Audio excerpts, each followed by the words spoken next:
You remember that phone? Maybe you had one. Maybe your parents did. That little brick. The one you dropped on concrete, dragged through every pocket, maybe even ran over in the driveway. And it just kept working. The Nokia. It felt like it was built to outlast everything. And then, one day, it didn't. In 2014, Microsoft paid $7.2 billion for Nokia's phone business. 14 months later, they wrote it all off. 7.6 billion. Gone. More than they paid. The biggest write-off in Microsoft's history at the time. The world called it a death. Filed Nokia away next to Blockbuster and Kodak. Companies that missed the future and paid for it. But that's not the story. Nokia didn't die. It disappeared. On purpose. Into something most people will never see, never hold, never even think about. Something that quietly shapes every call you make, every signal that reaches your hand. And in October of 2025, Nvidia bet $1 billion on it. What was Nokia hiding? That's what we're here to find out. To understand what Nokia lost, you have to understand what Nokia actually was. Not what you remember, not the phone, the thing underneath the phone.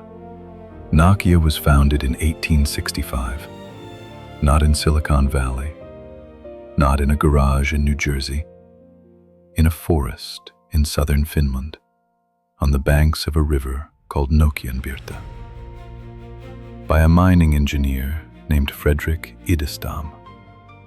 He was making wood pulp, paper. That's where the name comes from. A river, a mill, a man who had nothing to do with technology and everything to do with raw material. For the next century, Nokia made rubber boots, cables, tires, gas masks for the Finnish army during World War II, television sets, computers that never really worked. It was a conglomerate, the kind of sprawling, unfocused company that economists study when they want to explain what not to do. And then, in 1992, a banker named Jorma Ollila took over as CEO. He looked at everything Nokia made and decided to make nothing. Nothing except one thing: mobile phones. The timing felt insane. The mobile industry in 1992 was barely an industry.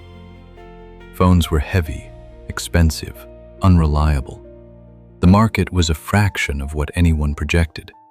And here was this Finnish rubber boot company betting its entire existence on a technology that most of the world still considered a toy for wealthy businessmen.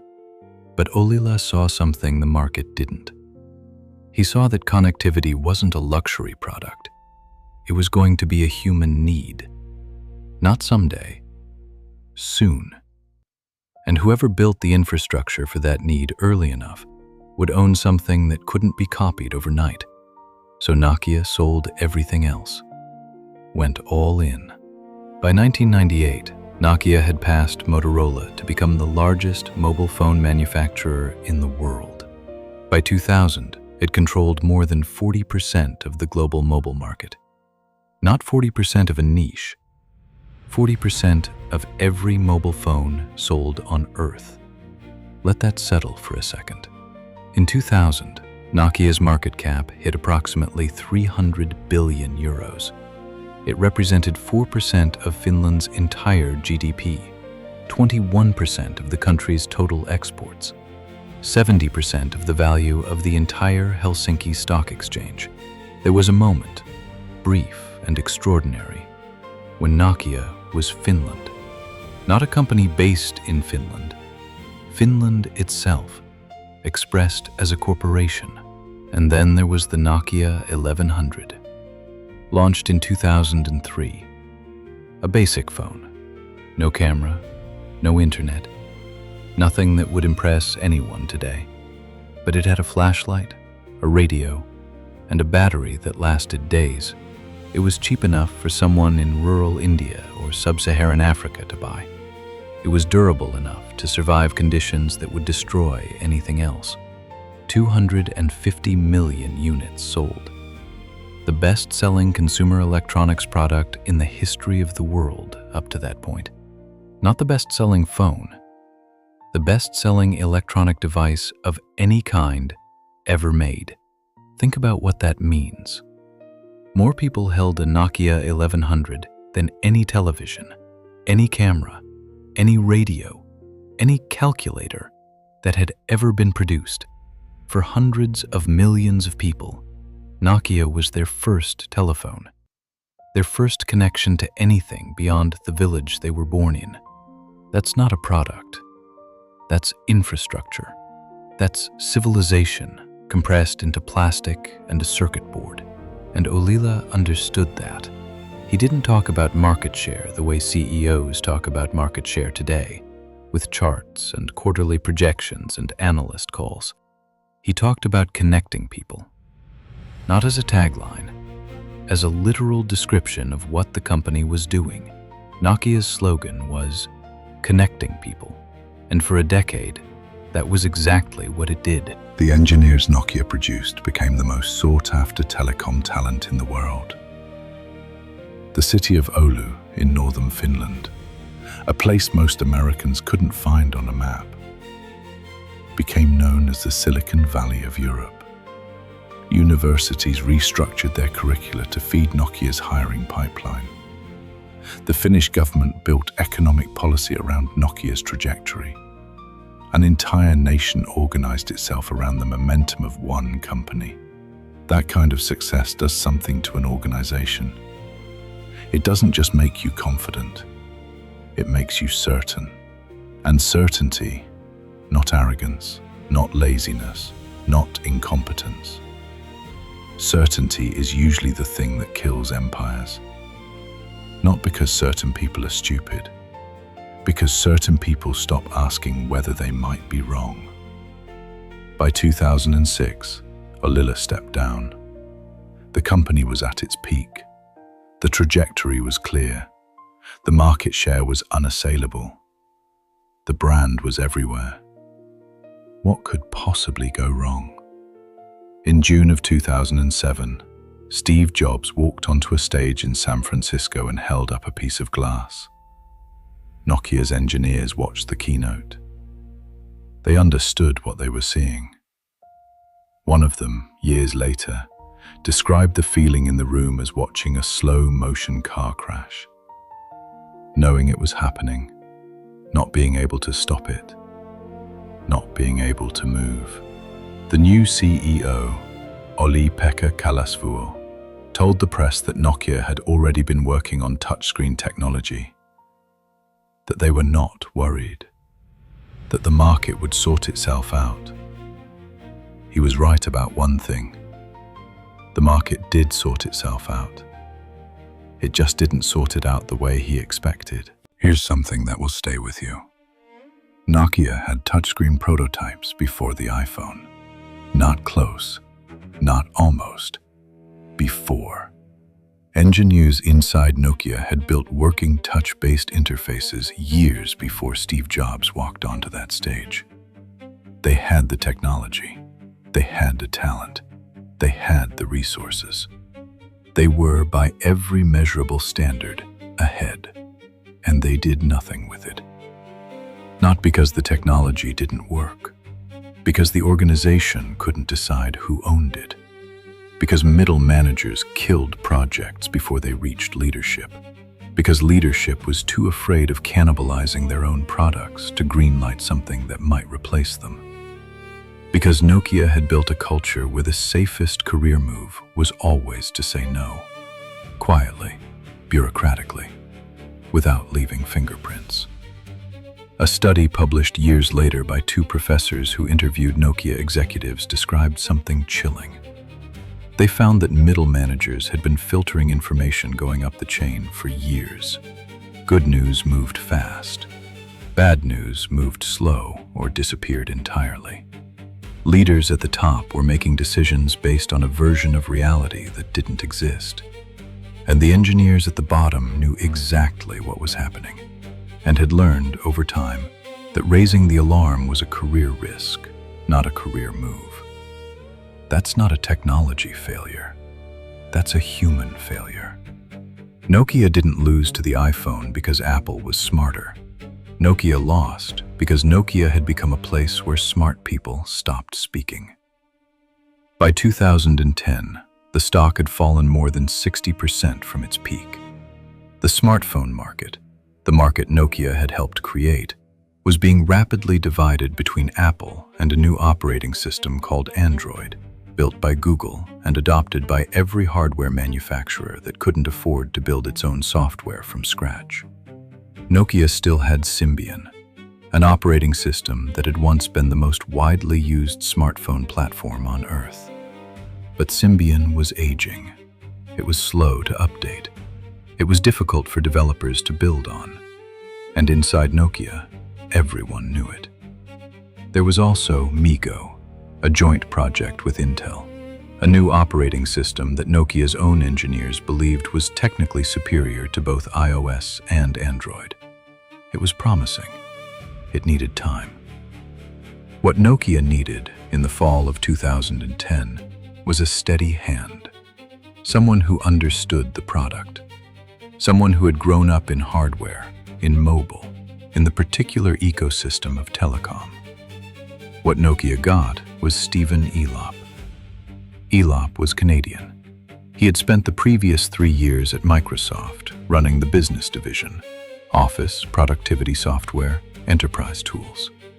He had never run a hardware company, had never shipped a mobile product, had never navigated the carrier relationships that defined the phone industry. He was, by any honest reading, an unusual choice. The Nokia board chose him anyway. On September 21st, 2010, Stephen Elop became the first non-Finnish CEO in Nokia's history. 4 months later, on February 8th, 2011, at approximately 7 in the morning, an email began circulating internally among Nokia's global workforce. By noon, it had leaked to the internet. By the end of the day, Nokia had lost approximately 4 billion euros in market value. The email was 1,300 words long. It became known as the Burning Platform Memo. And if you read it today, which you can, it's still online, it's a genuinely remarkable document. Not because it's wrong, because it's right. Every diagnosis Elop made was accurate. Nokia was falling behind. The products weren't competitive. The culture was broken. The platform was, in his word, burning. He wrote, "There is a pertinent story about a man who was working on an oil platform in the North Sea. He woke up one night from a loud explosion, which suddenly set his entire oil platform on fire. The man jumped into the freezing water. Was it the right decision? If he had stayed on the platform, he would have died. Sometimes we must jump even into icy waters." It was a powerful metaphor.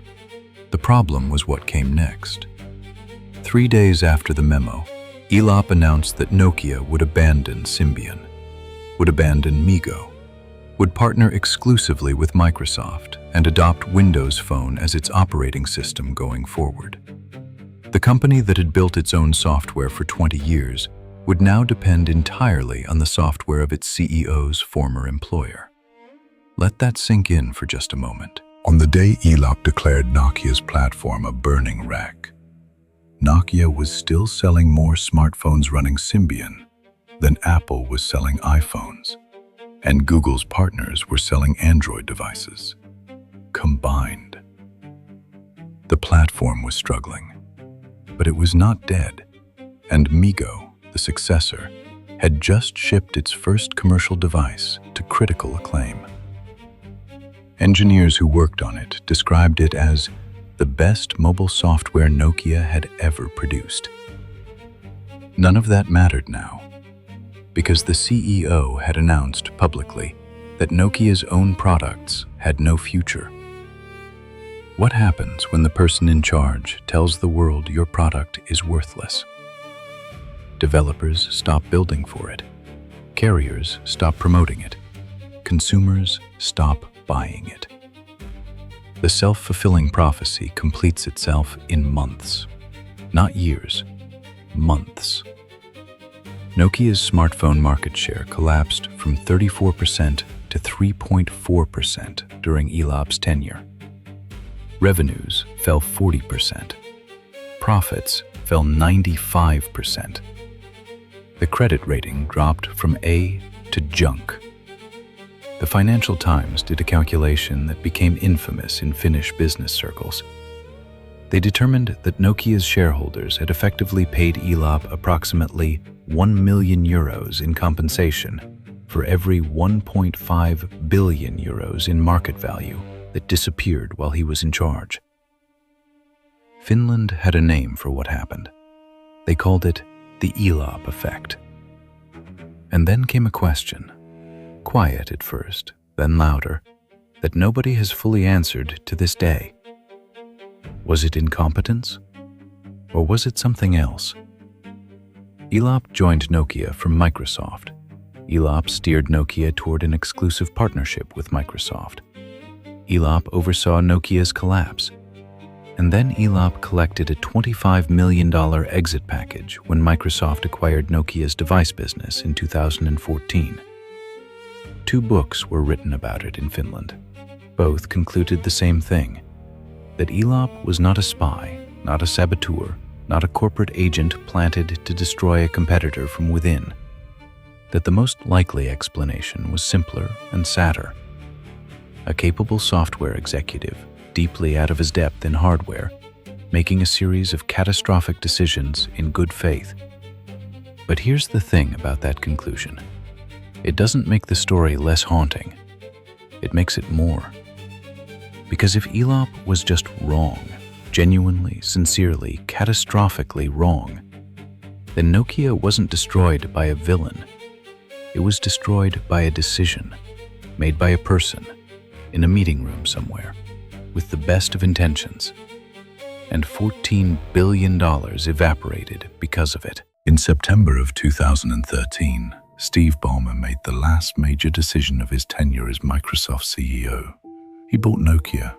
Not all of Nokia, just the part everyone could see. The devices, the phones, the Lumia line, the manufacturing plants, the brand rights, the people who built the hardware. $7.2 billion. The announcement came 3 weeks after Ballmer said he was stepping down. It was, depending on who you ask, either his final act of conviction or his final act of desperation. The Nokia board approved it. Stephen Elop returned to Microsoft as part of the deal, taking a role overseeing the newly acquired devices division. He received approximately $25 million in accelerated stock compensation as part of the transition. The Finnish government was quiet. The Finnish press was not. The word betrayal appeared in headlines, not as metaphor, as description, because here is what most people outside Finland never understood about Nokia's collapse. This wasn't just a company failing. This was a country watching its most important institution, the thing that had built its middle class, funded its universities, defined its identity on the world stage, get sold to an American corporation for less than what it would cost to build one significant skyscraper in Manhattan today. Nokia had once been worth 300 billion euros. It sold its soul for 7.2 billion. And even that turned out to be too much. 14 months after the acquisition closed on July 8, 2015, Microsoft announced a write-down of $7.6 billion, more than the entire purchase price related to the Nokia acquisition. It was the largest impairment charge in Microsoft's history at the time, larger than the $6.2 billion they had written off after the failed Aquantive acquisition 3 years earlier. The analyst Jack Gold told Computer World what most people in the industry were already thinking. He called it directly a monumental mistake. He said Microsoft had no business being in the phone business, that the only company making real money in phones was Apple, that Ballmer had paid billions to enter a war he couldn't win. Along with the write-down came the layoffs. 18,000 jobs, many of them former Nokia employees, engineers, designers, product managers, who had spent careers building something and now watched it being unwound by accountants in Redmond. Satya Nadella, who had replaced Ballmer as CEO, issued a memo of his own. It was almost exactly the kind of document Elop had written 4 years earlier. Clear-eyed, honest, delivered too late to change anything.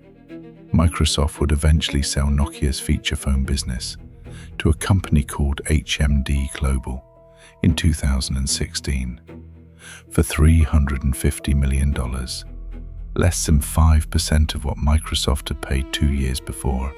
The Lumia line was discontinued. The Nokia name on consumer phones passed to a licensing arrangement. The hardware engineers scattered. Some went to other companies. Some left the industry entirely. Some founded startups, a handful of which became quietly some of the most successful technology companies in Europe. But here is the thing that matters, the thing the obituaries missed. When Microsoft bought Nokia's device business, they bought what they could see. They did not buy everything. What stayed behind? The patents. Decades of research and development compressed into intellectual property. The legal right to the technologies that made mobile communication work. Nokia retained those. They retained the licensing business. They retained Nokia Networks, the division that built the infrastructure that ran the world's phone calls, not the phones themselves. And they retained something else, something that almost nobody reported on at the time, something that sat quietly at the center of this story, invisible and undervalued, while the world watched the phone business burn. In 2015, the same year Microsoft was writing off its Nokia disaster, Nokia made an announcement that received a fraction of the coverage the collapse had generated. They were buying Alcatel-Lucent for 15.6 billion euros.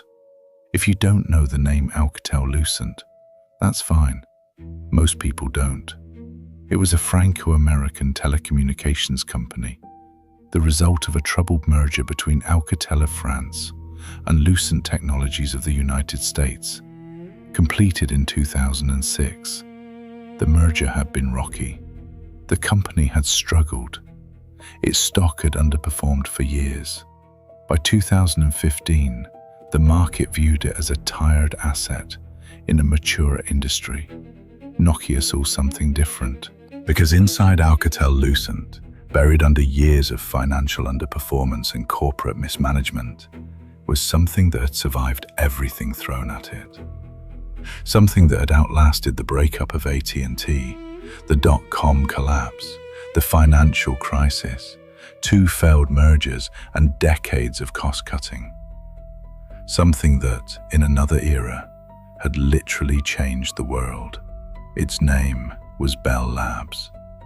And most of the people writing about the Nokia acquisition in 2015 had no idea what they were looking at.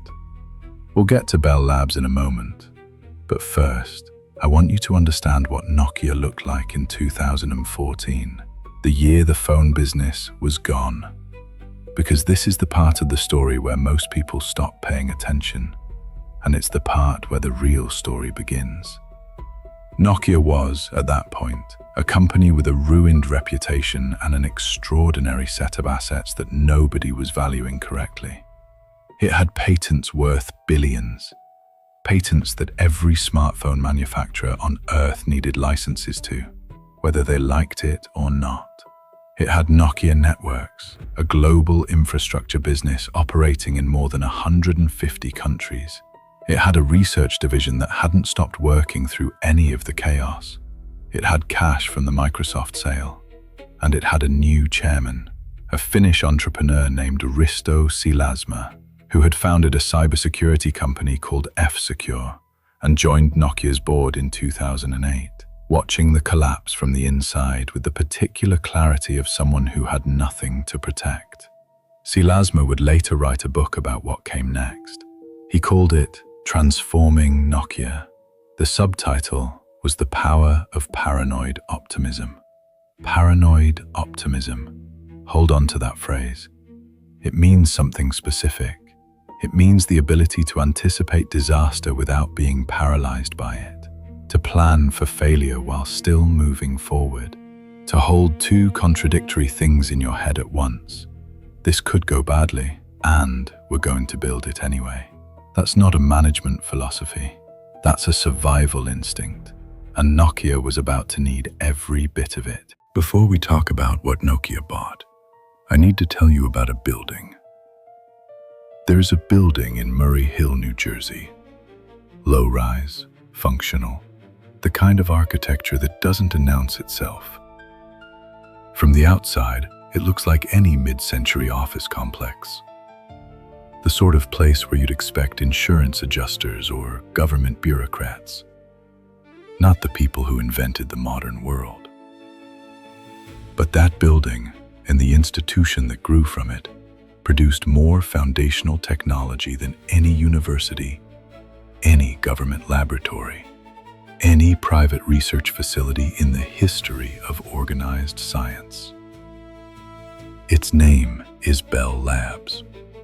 And if you've never heard of it, that's part of the story. Bell Labs was established in 1925 as the research division of AT&T, the American telephone monopoly. The logic was straightforward. If you're going to run a communications network for an entire country, you need people who understand communications at a level deeper than anyone else. So AT&T funded a research operation and gave it a simple mandate. Figure out how things work. Not how to sell them, not how to build them faster. How they actually work at the most fundamental level possible. What happened next is almost impossible to describe without it sounding like exaggeration. In 1947, 3 Bell Labs scientists, William Shockley, John Bardeen, and Walter Brattain, invented the transistor. The transistor is the switch that makes every computer, every phone, every electronic device operate. Every piece of technology you interact with today runs on a descendant of that invention. They received the Nobel Prize in Physics for it in 1956. That was just the beginning. Bell Labs scientists invented the laser, the solar cell, the charged coupled device, the CCD, which is the sensor inside every digital camera ever made. They developed information theory, the mathematical framework that makes all digital communication possible, created by Claude Shannon in 1948. Shannon's work is, without exaggeration, the intellectual foundation of the Internet. Without information theory, there is no reliable digital transmission. There is no compression. There is no error correction. There are no smartphones, no streaming, no wireless networks of any kind. They created Unix, the operating system that became the foundation for Linux, for Mac OS, for Android. They created the C programming language, which remains one of the most widely used languages in the world today, 70+ years after it was written in that building in New Jersey. They developed cellular network architecture, the conceptual framework for how mobile phone towers are structured, how signals are handed off between cells, how wireless networks are organized at scale. The mobile revolution that Nokia would later ride to global dominance was built, in significant part, on ideas that came out of Bell Labs decades earlier. Over its history, Bell Labs researchers have received 9 Nobel Prizes in physics, 1 in chemistry, and 5 Turing Awards, the equivalent of the Nobel Prize in computer science. It is the most decorated industrial research facility in human history. Not the most decorated university, not the most decorated government laboratory, the most decorated of anything. And here is the thing about Bell Labs that separates it from every other research institution on Earth. It was funded by a monopoly. AT&T controlled American telephone service. It was a regulated monopoly, which meant it couldn't compete freely in the market, but it could collect a steady, guaranteed revenue stream from every phone call made in America. A small portion of that revenue went to Bell Labs, not to produce profitable products, not to generate quarterly returns, to think, to explore, to ask questions that wouldn't have practical applications for decades. That funding model, stable, patient, not tied to immediate commercial output, is what made Bell Labs possible. And it's a model that, in the modern era of quarterly earnings and venture capital timelines, essentially doesn't exist anymore. AT&T was broken up by the US government in 1984. Bell Labs passed to a spin-off called Lucent Technologies. Lucent merged with Alcatel of France in 2006, creating Alcatel-Lucent. The merger struggled. The stock underperformed. Cost-cutting eroded the research operation year by year. The building in Murray Hill was still there. The name was still there. But the resources, the patient, limitless funding that had made the transistor and the laser and information theory possible, those were gone. By 2015, when Nokia came looking, Bell Labs was a diminished version of what it had been. Its best days, by most accounts, were behind it. But it wasn't dead. And Nokia understood something the market didn't. You can cut a research institution's budget. You can reduce its headcount. You can strip away the resources and the time and the freedom that made it great. But you cannot undo what it already built. You cannot repossess the intellectual property. You cannot uninvent the transistor, or unwrite the C language, or undiscover information theory. What Nokia was buying for 15.6 billion euros was not just a struggling telecom company. It was buying a century of human knowledge, compressed into patents, processes, and people. A legacy so deep and so broad that it touched every corner of the technology industry, whether the technology industry knew it or not. Think about that for a moment. Nokia's phone business was gone. The world had written the company off. And while the obituaries were still being published, Nokia was quietly acquiring the most consequential research institution in the history of applied science. For a price that, in hindsight, looks like the deal of the century. At the time of the acquisition, Alcatel-Lucent's market value had been depressed for years. The telecom equipment market was in a downturn. Nokia itself was seen as damaged goods. Nobody was competing aggressively for this asset because nobody fully understood what the asset was.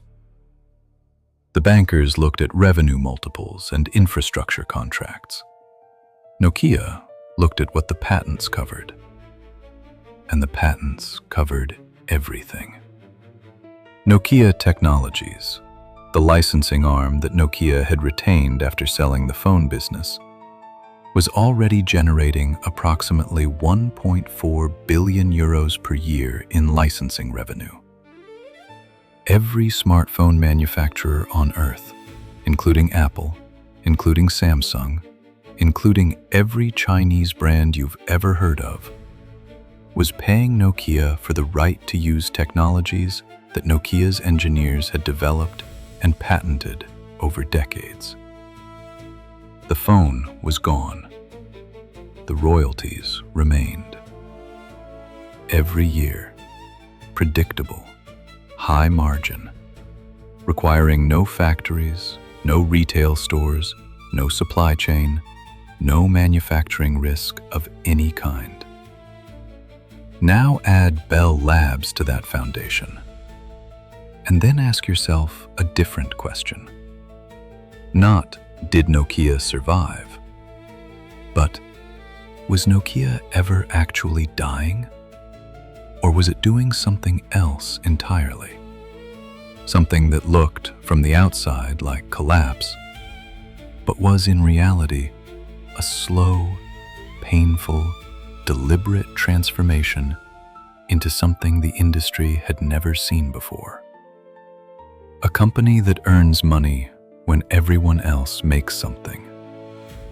A company that doesn't need to win the product war because it owns the rules the product war is played by. A company that lost the most visible battle in the history of consumer technology and walked away holding the intellectual property that made the battle possible in the first place. That's not a failure. That's something else. I'm not sure we have a word for it yet. There's a specific kind of company that survives by becoming invisible. Not invisible because it failed. Invisible because it chose a layer of the world that most people never think about. A layer so fundamental, so embedded in the infrastructure of daily life, that its absence would be catastrophic, and its presence goes entirely unnoticed. The water pipes beneath a city, the electrical grid behind the wall, the fiber optic cables under the ocean floor carrying every email, every video call, every financial transaction between continents. Nokia, after 2014, was becoming that kind of company. Nokia Networks, later renamed Nokia Bell Labs, then simply Nokia, was building and maintaining the physical infrastructure that made mobile communication work. Not the phones, the towers, the base stations, the radio access networks that connect your device to the internet without a wire. The core network equipment that routes your call from one country to another in milliseconds. This is not a glamorous business. There are no product launches, no lines outside stores, no influencers. No one posts on social media about the base station upgrade their carrier just deployed in their neighborhood. The customer is not you. The customer is AT&T, Verizon, Deutsche Telekom, Vodafone, NTT. The contract cycles are measured in years, sometimes decades. The relationships are deep and technical and almost entirely invisible to the public. But here is what that business looks like from the inside. It looks like a license to print money. Slowly, reliably, invisibly. And then, in 2018, something happened that nobody inside Nokia engineered, nobody inside Nokia planned for, and nobody inside Nokia could have predicted with confidence. The United States government turned against Huawei. Huawei is a Chinese telecommunications company founded in 1987 by a former engineer of the People's Liberation Army named Ren Zhengfei. By the late 2010s, Huawei had become the largest telecommunications equipment manufacturer in the world. Its base stations were cheaper than Nokia's. Its technology was competitive. Its sales force was aggressive. It had penetrated markets across Europe, Asia, Africa, and Latin America, with a speed and scale that its Western competitors couldn't match. And then Washington decided that a Chinese company controlling the infrastructure of Western telecommunications networks was a national security risk. In 2018, the US government began formally restricting Huawei's access to American technology and American markets. In 2019, Huawei was placed on the Commerce Department's Entity List, effectively cutting it off from American semiconductors and software. The UK followed. Australia followed. Sweden, which is Ericsson's home country, banned Huawei from its 5G networks. Belgium, Denmark, the Netherlands. One by one, countries across the developed world began removing Chinese equipment from their telecommunications infrastructure. Congress passed the Secure and Trusted Communications Networks Act. The FCC established a Secure and Trusted Communications Networks Reimbursement Program, colloquially called RIP and Replace, that allocated nearly $2 billion to help American carriers physically remove Huawei and ZTE equipment from their networks and replace it with equipment from trusted vendors. Two trusted vendors specifically, Ericsson and Nokia. Think about what that means. Nokia had spent the better part of a decade being written off, being dismissed, being filed away as a cautionary tale. And then, through a set of geopolitical events that had nothing to do with its own decisions, it found itself in a market where its two most dangerous competitors, one Chinese, one effectively blocked from the West, had been systematically removed from the playing field. It didn't win the race. The race was rerouted around it. But here's the thing about being in the right place at the right time. You still have to be good enough to take advantage of it. And Nokia, by 2020, was good enough. Under CEO Pekka Lundmark, who took over in August of that year, Nokia accelerated its 5G product development, the AirScale platform, the Reef Shark system on chip, infrastructure that was energy efficient enough, scalable enough, and technically competitive enough to win contracts from carriers that were legally or politically motivated to buy from a Western vendor. Nokia signed deals across North America, Europe, and Asia. It rebuilt relationships with carriers that had drifted toward Huawei during the years when Nokia's attention had been consumed by its internal collapse. It won contracts in markets it hadn't competed in effectively for nearly a decade. The revenue didn't recover overnight. The margins were thin. The competition with Ericsson was fierce. In 2023, AT&T awarded a $14 billion Open RAN contract to Ericsson, a loss that stung. Nokia's stock remained deeply below its 2000 peak, trading in a range that reflected a company that was alive and functional, but not yet transformed. But something was shifting underneath the numbers. Nokia's patent licensing business was generating 1.4 billion euros a year, with margins that most technology companies would envy. The infrastructure business was winning contracts and rebuilding scale. Bell Labs, still in Murray Hill, still doing research, now focused on 6G architecture, quantum communications, artificial intelligence applied to network management, was producing intellectual property that would underpin the next generation of wireless infrastructure.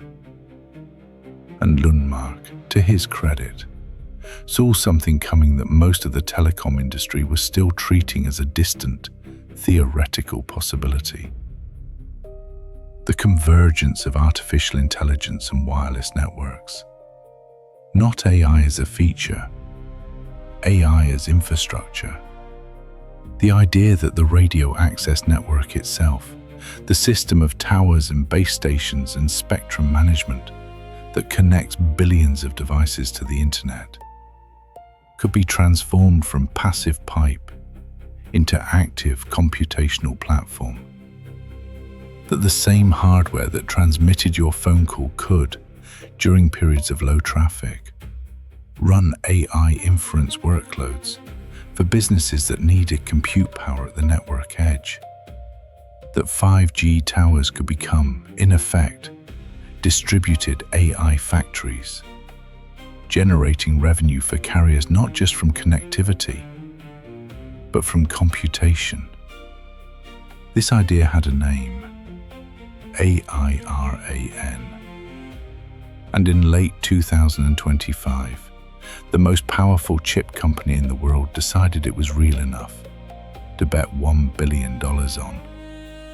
Nokia's new CEO, Justin Hotard, who had arrived in April of 2025 from Intel, where he had run the data center and AI division, stood on a stage in Washington, D.C. alongside Jensen Huang, and the world, briefly, remembered that Nokia existed.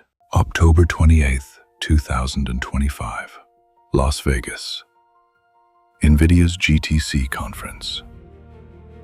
Jensen Huang walks onto a stage wearing his trademark black leather jacket. He's built Nvidia into the most valuable semiconductor company in history. His chips power the data centers running the AI models that have reshaped the technology industry in 3 years. He is, by most measures, the most consequential person in technology right now. And he's about to say Nokia's name in public. The announcement was precise. Nvidia would purchase 166,389,351 new Nokia shares at $6.01 per share. $1 billion total. A 2.9% stake.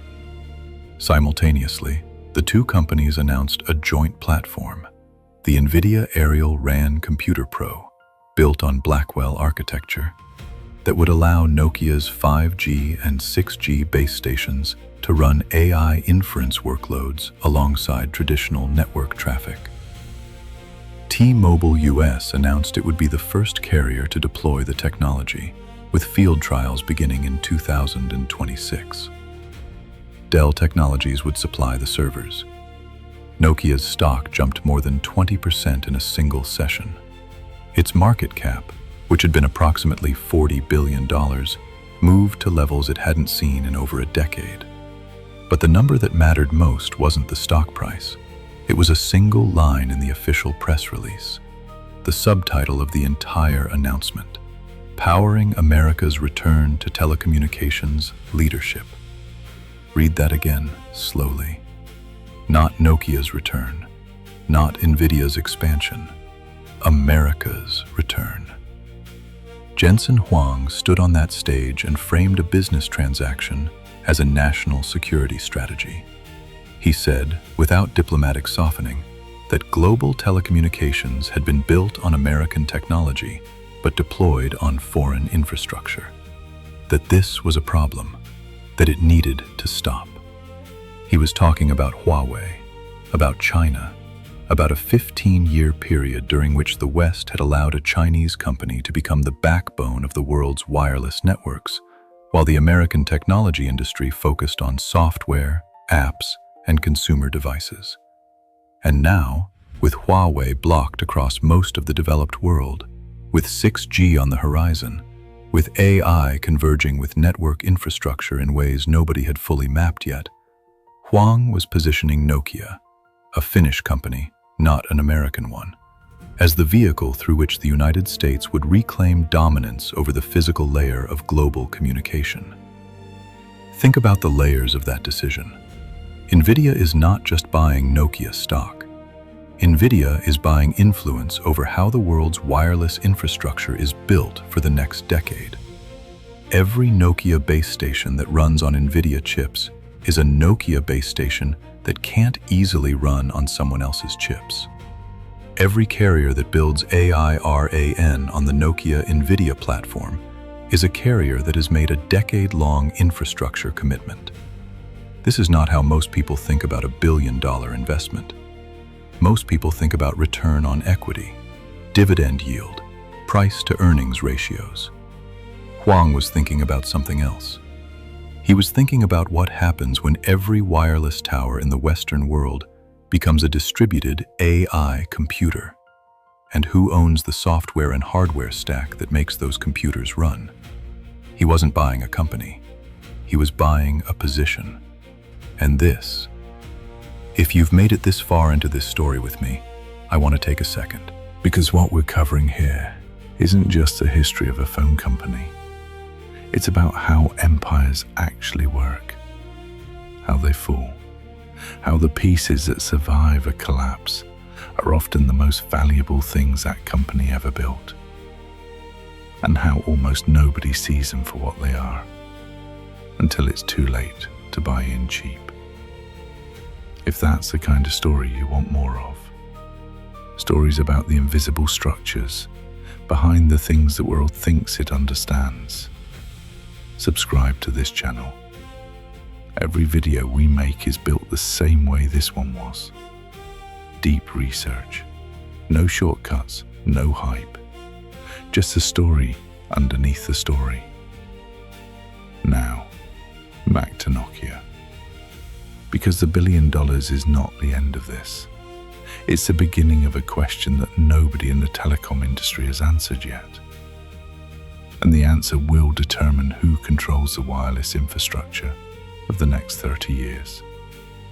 The question is this: can AI-RAN actually work? Not in theory, in practice. Because here is the honest version of this story, the version that doesn't end with a clean victory lap. Nokia stock moved 20% on the Nvidia announcement. The market cap swelled. The narrative shifted from cautionary tale to comeback story. And all of that was real. The partnership is real. The technology is real. The geopolitical tailwind is real. But the carriers who would actually deploy AI-RAN, they are not rushing. The 5G build-out cost them hundreds of billions of dollars over the last decade. Their balance sheets are strained. Their shareholders are asking for returns, not infrastructure experiments. The idea that a tower can double as an AI inference engine is compelling in a conference presentation. Convincing a CFO at a major carrier to approve the capital expenditure for a system that generates AI revenue they can't yet quantify. That's a different conversation entirely. Deloro Group, one of the most respected analyst firms in telecom infrastructure, projected in January of 2026 that the global RAN market would grow at just 1% annually through 2030. Not 20%, not 50%, 1%. Nokia's bet on AI-RAN is a bet on a future that is directionally correct and temporally uncertain. The technology will happen. The question is when. And when, in infrastructure, is everything. Jensen Huang has made this kind of bet before. He has been early, and he has been right. And he has been patient enough for the world to catch up to his timeline. But he is betting with Nvidia's capital, not his personal savings. Nokia is betting with something harder to replace. It's betting with time. And time, for a company that spent 15 years rebuilding itself from the wreckage of the most visible collapse in the history of consumer technology. Time is not something Nokia takes lightly. I want to go back to something for a moment. Not to a data point, not to a market cap figure, or a contract value, or a percentage of global RAN market share. I want to go back to something smaller than that. 27,500 people. That's approximately how many Nokia employees lost their jobs between 2018 and 2024. Engineers, designers, network architects, people who had spent their careers building something real, something that billions of other people used every single day, and who watched that thing dismantled around them. Not because it failed, but because the version of it that needed to exist in the future required fewer of them than the version that had existed in the past. Another 5,000 cuts were announced in late 2025 as part of the restructuring that would fund the AIRAN transition.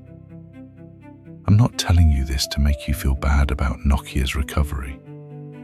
The recovery is real. The strategy is sound. The technology is genuine. I'm telling you because we have a tendency, when we tell stories about corporate transformation, to speak almost entirely in the language of capital. Billions raised, billions written off, billions bet, stock price movements measured in percentage points, market cap figures that require you to hold 9 zeros in your head simultaneously. And somewhere in that language, the people disappear. Nokia's story is told as a story about a company, but it was also a story about a country, a small country in Northern Europe that had, for a brief and extraordinary period, organized its entire economic identity around a single corporation. 4% of GDP, 21% of exports, 70% of the stock exchange. When that collapsed, Finland entered its worst recession since World War II. Not the financial crisis of 2008, not the Euro crisis, the Nokia collapse, compounded by the simultaneous contraction of its paper industry and the loss of Russian trade, hit Finland harder and longer than almost any other developed economy experienced in that decade. Cities that had grown up around Nokia facilities shrank. University programs that had been built to feed Nokia's hiring pipeline found themselves producing graduates for jobs that no longer existed. The social contract that had quietly existed, work hard, become an engineer, build something for the company that built Finland, and your future is secure. That contract dissolved without a formal announcement. And yet, something unexpected happened in the wreckage. The engineers Nokia dispersed, the ones who left through those 18,000 layoffs and the waves of cuts that followed. They didn't simply stop working. Many of them founded companies. Small ones at first, mobile gaming startups, security software companies, hardware ventures. The particular combination of deep technical knowledge, international experience, and hard-won humility that comes from watching an empire fall. It turned out to be exactly the kind of foundation on which new things could be built. Rovio, Supercell, companies that made games, Angry Birds, Clash of Clans, that hundreds of millions of people played on the same smartphones that had displaced the Nokia that their founders used to build. There is something almost too symmetrical about that to state plainly. Finland, which had bet everything on one company, accidentally became a startup ecosystem because that company failed. I don't know what to call that. I don't think there's a clean word for it. But I think about it when I hear people talk about Nokia's resurrection, as though it's a simple story, as though the line from the burning platform memo to Jensen Huang's billion-dollar bet is a story about resilience and reinvention that ends with the right people being rewarded for their patience. Some of them were, many of them weren't. The patents that generate 1.4 billion euros a year in licensing revenue, those belong to Nokia shareholders, not to the engineers who invented the underlying technology and were laid off before the licensing machine reached full speed. Not to the Finns who paid taxes that funded the university system that trained those engineers. Not to the carriers in developing countries who spent decades paying for infrastructure that Nokia built, and then, when Nokia needed to restructure, found their service continuity dependent on whoever Nokia sold those contracts to. That's not an indictment. That's just how capital works. The ownership of intellectual property and the creation of intellectual property are two different things, held by two different sets of people, governed by two different sets of rules. But it's worth knowing. It's worth holding alongside the clean narrative of comeback and reinvention. Because here is the thing about Nokia's story that I keep coming back to. The company that survived, the invisible infrastructure company, the patent licensor, the Bell Labs steward, the AIRAN partner. It is, in almost every meaningful way, a different organism than the company that nearly died. Same name, same headquarters in Espoo, Finland, same Nokia typeface on the logo. But the people are different. The business model is different. The customers are different. The product is different. The philosophy is different. Even the nationality of the strategic alignment is different. A Finnish company now officially positioned as a vehicle for American geopolitical ambition. At what point does a company stop being itself and become something new that simply chose not to change its name? I don't know the answer to that. I'm not sure anyone does. What I know is this. In 1865, a mining engineer in southern Finland built a mill on a river to make paper. He named the company after the river. He had no way of knowing, no possible way, that 160 years later, that name would be attached to a company that owned the intellectual legacy of the most important research institution in the history of applied science, that held patents covering the fundamental architecture of wireless communication, that was being used as a strategic asset in a technology Cold War between the United States and China, that had just received a $1 billion investment from the most powerful chip company in history. He was making paper. He was just making paper. And the river is still there. The Nokianvirta River still runs through the town of Nokia in southern Finland. The original mill site is still visible if you know where to look. Nobody makes paper there anymore. But the name survived everything. The collapse, the sale, the write-down, the write-off, the layoffs, the geopolitical repositioning, the identity crisis of an entire nation. The slow, painful, undramatic work of rebuilding something in a language the market couldn't read for a decade.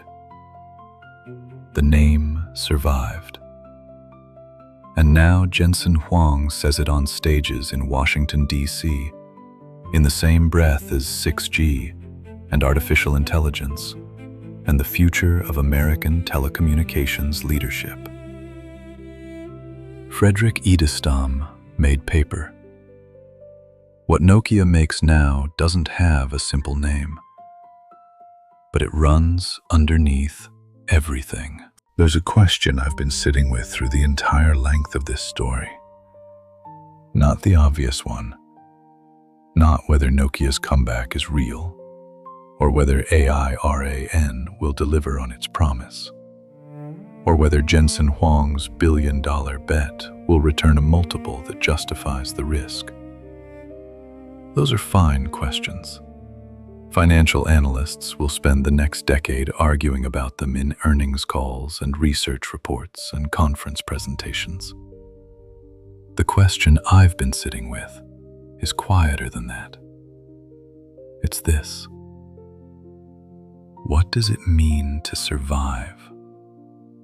Not to win, not to return to your former glory, not to become what you were before the fall.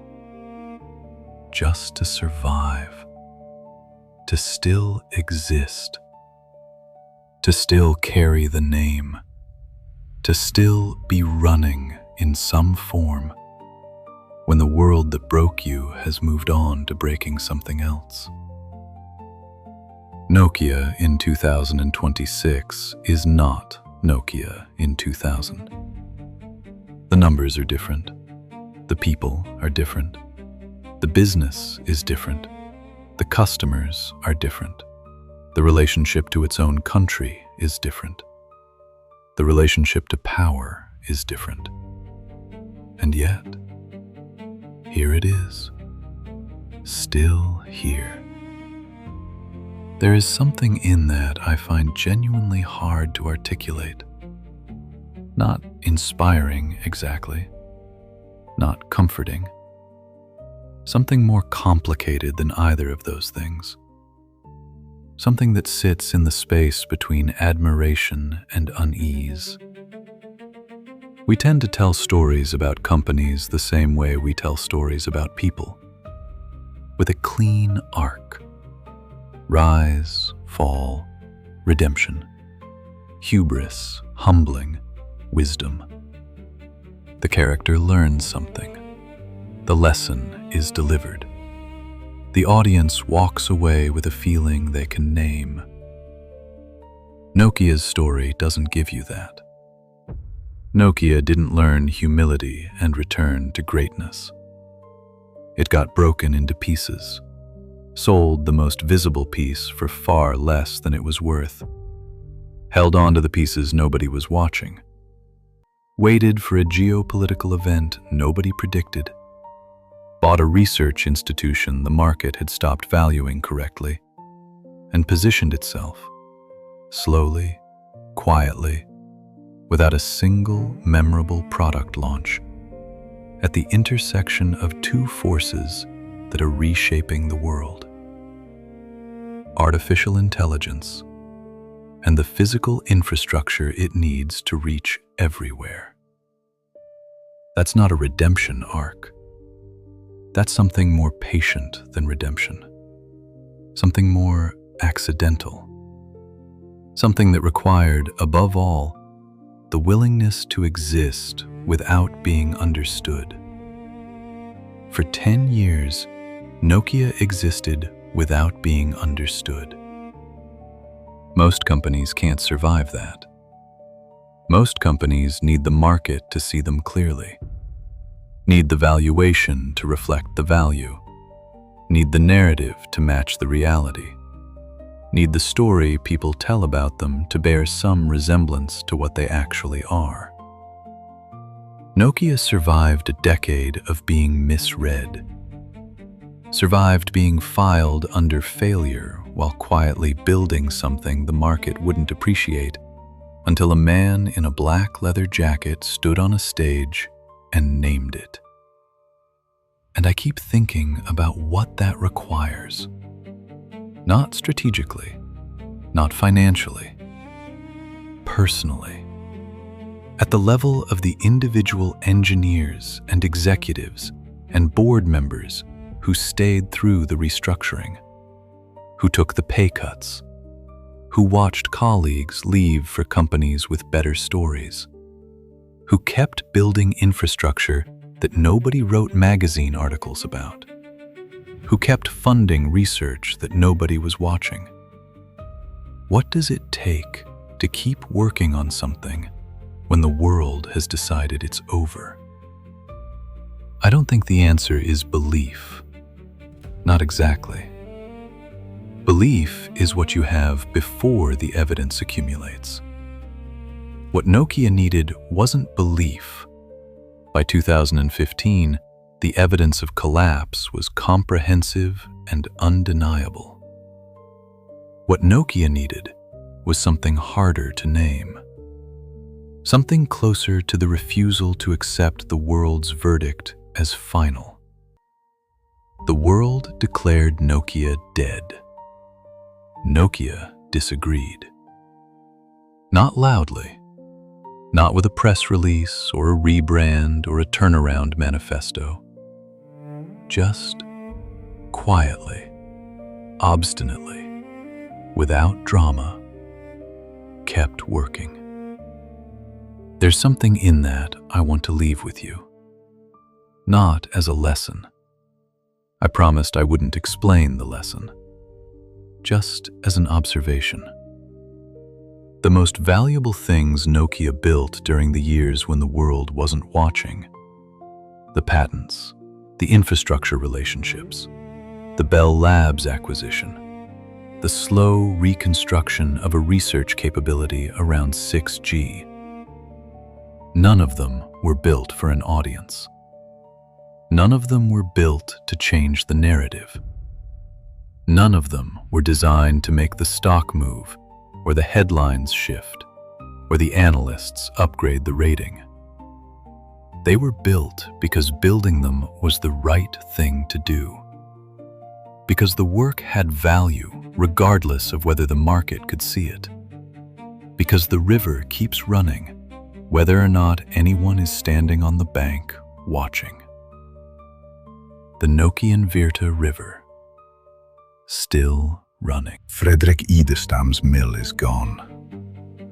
The rubber boots are gone. The gas masks are gone. The cables are gone. The televisions are gone. The mobile phones are gone. The Lumia is gone. ELOP is gone. The write-off is history. The burning platform memo is a case study in business schools. And Nokia, whatever Nokia is now, is inside the tower on the corner of your street, processing the signal that lets you listen to this. You never think about it. That's the point. If this story stayed with you, if there was a moment somewhere in these past 60 minutes where something shifted slightly in how you see the world, how you think about what survives and what disappears, and what the difference is between the two, share this with 5 people.